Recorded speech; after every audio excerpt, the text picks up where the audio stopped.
Hey guys, let me show you how to make kunuzaki. I know you've heard about this drink and how it helps as a nursing mom. It helps with your breast milk, it also helps reduce cholesterol, and it helps you lose weight. If you're someone who have decided to go on a weight loss journey, this recipe is for you. Four ingredients for this: number one, guinea corn; number two, sweet potatoes; three, ginger and cloves. And that's it, guys. Soak your millet for 7 hours and then proceed to wash your sweet potato, cut it like you've seen, and dice it just so that blending will be easier. I blended my millet, and you can see the next step is just dilute it and pour hot water.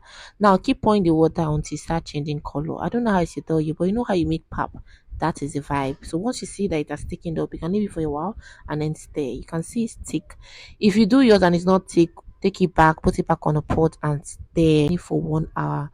Now I'm going to set this aside and start with the main deal. Now you see the potato will cut. I'm going to put it in the blender. Add your cloves, washed cloves, so, and then you can go ahead and blend. Add water and blend it smooth. After 1 hour, ensure that it's cool.